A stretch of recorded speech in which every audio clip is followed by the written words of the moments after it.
Joining me now to discuss, SiriusXM talk show host Pete Dominick and Gina Loudon, who serves on President Trump's Media Advisory Board. Good to have both of you here with us. We heard some interesting things from Al Franken today. And noting, too, I should point out, Pete, that he wasn't necessarily admitting to all of this, as he had sort of said in the past, but saying these women deserve to be heard and taken seriously. Was Al Franken resigning the right move, Pete? Yes, absolutely. Al Franken absolutely had to resign. The governor of Minnesota will replace him with a woman who may or may not win re-election in Minnesota. It's a purple state, so Democrats could potentially lose that seat as a result of this. But Al Franken lost the moral high ground, and Democrats would lose the moral high ground, certainly in the Senate, if they allowed him to stay. And, his brand, his reputation is damaged beyond repair. I don't think anybody could take him seriously when he was questioning somebody like Jeff Sessions or anyone else. It was the right thing to do, and it now gives Democrats, especially in the Senate, the moral high ground. And, they're the party of people who believe women and their accusations, unlike, unfortunately, today's modern Republican Party, who has the President of the United States been accused by 16 women of absolutely horrific things. And he's actually admitted to them on the record. We all heard him. In terms of the president, Al Franken actually referenced the president today. I want to take a listen to that moment. In the coming weeks, I will be resigning as a member of the United States Senate. I, of all people, am aware that there is some irony in the fact that I am leaving while a man who has bragged on tape about his history of sexual assault sits in the Oval Office, and a man who has repeatedly preyed on young girls campaigns for the Senate with the full support of his party. Gina, as you know, the president has denied all of those accusations, has said in the past multiple times that of the 13 women CNN has vetted, he said they are all lying in terms of those allegations. What did you think when you heard Al Franken reference the president? Well, I saw it as a very, very transparent attempt by a very failing party at this moment to sort of reinvent themselves. I think that the Democrats are really in a desperate place where they just don't have the voters. The only issue they have really is identity politics. They have a history of abuse in the Oval Office, which is, of course, President Clinton and Hillary, and the things that she did to women after the president abused them are reprehensible. And so the Democrats are clearly making a political play here to try to push a reset button, if you will, to get some votes. I don't think it's going to work. I think that the voters in the next election are going to be voting based on their jobs, based on the economy, based on national security and the things that matter to their families. So I would love to see the Democrats step up and join the president in some of his efforts on those matters instead.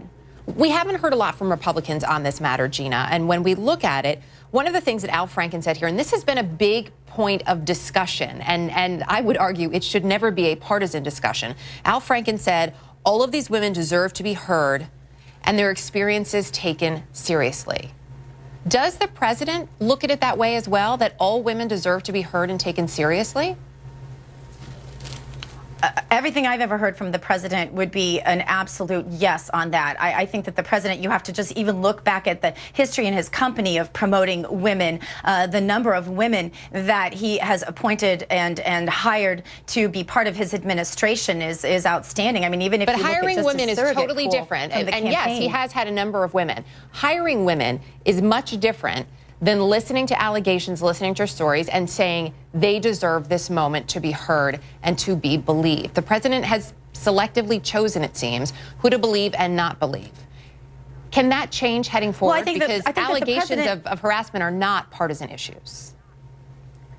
Generally speaking, I think that we need to take each of these cases with very, we need to be very measured in our zeal to go, in my own professional life, I've counseled women who've endured horrible situations like this, and they do deserve to be heard. But I've also counseled people who've been falsely accused. We have to be very careful in our zeal to look for actual evidence. In the case of Al Franken, we have a picture. We have actual evidence.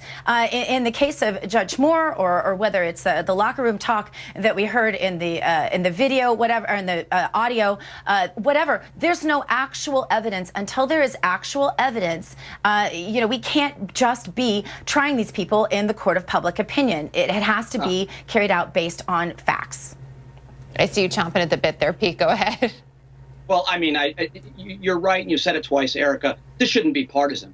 When countless women accuse a man of preying on them, of sexually assaulting them, of grabbing them, of kissing them, of embarrassing them, of insulting them, those are all on the record. Gina's wrong. We have evidence. We've seen it. He's admitted what amounts to sexual assault. Roy Moore, we haven't talked about yet.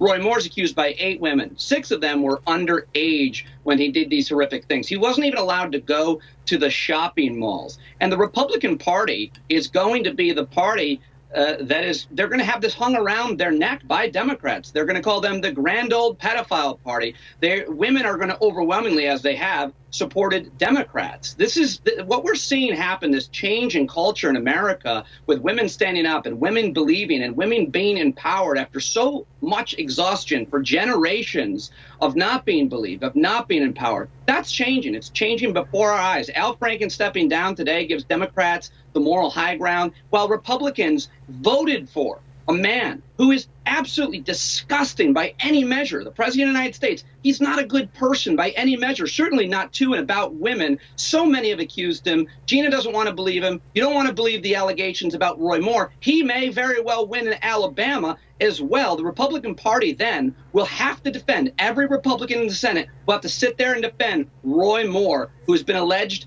by 8 women, 6 of which were underage, of horrible, horrible things. America is watching. The world is watching. And yet, guess what? We believe these women. America's watching, Pete. You're absolutely right. And America's watching people like you sit there, and they're hoping that 8 women don't come out of somewhere to try to accuse you of something. Let's not forget that all women are not perfect, just like all men are not perfect. So these have to be tried based on facts, not feelings, based on convictions, not allegations. And we have to be very careful about that. And the same way you're saying that we shouldn't be partisan about this, we also shouldn't be divisive among men and women about this. All good men and women want to see that all good men and women are treated fairly and that these things don't happen in the workplace or any place else. And that's what all good people should be advocating right now. So dividing it up between men and women, or liberal or conservative or Republican or Democrat, that's just more division. America's sick of division, and they voted against it when they elected this president. I'll tell you what, you just did something highly unprofessional and made this personal, and you attacked me, and you speculated that maybe someone's going to come forward. I did not attack you. No, you're